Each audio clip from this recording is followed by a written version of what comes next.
Optimis jadi wakil rakyat, ini persiapan Aldi Taher maju bacalek DPR RI. Jelang tahun pemilihan umum pada 2024, banyak artis yang terjun ke dunia politik, termasuk Aldi Taher.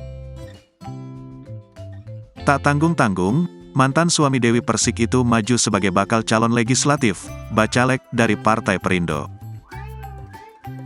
Saya memutuskan untuk bergabung ke Partai Perindo, dan alhamdulillah dari hasil masyarakat Karawang insya Allah saya mau jadi pembantu rakyat, kata Aldi Taher saat Grid ID jumpai belum lama ini di kawasan Tendean, Jakarta Selatan. Pria 39 tahun itu maju sebagai bakal caleg DPR RI melalui daerah pemilihan, Dapil, Jawa Barat 7, meliputi Kabupaten Bekasi, Karawang, dan Purwakarta. Mengenai persiapan, Aldi menuturkan bahwa semua berkasnya sudah lengkap.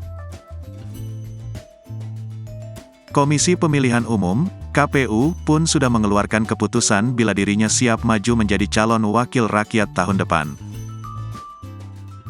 Insya Allah, alhamdulillah jadi KPU Pusat sudah mengeluarkan keputusan Aldi Taher sudah lengkap berkasnya, tegas Aldi.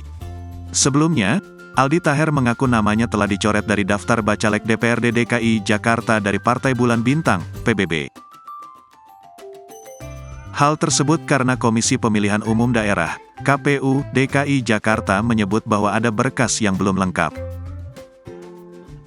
Saya dicoret di DPRD-nya karena memang syaratnya kurang lengkap, pungkas Aldi. Selain Aldi Taher, Partai Perindo juga mengusung beberapa nama selebriti untuk menjadi bacalek tahun depan, di antaranya Jakman Nur Khotib Mansur alias Yusuf Mansur, pendakwah, Dapil DKI Jakarta 1. Vicky Prasetyo, pelawak dan pembawa acara, Dapil Jawa Barat 6. Arnold Purnomo, koki selebritis, Dapil Jawa Timur 1. Vena Melinda, model dan aktris, Dapil Jawa Timur 6.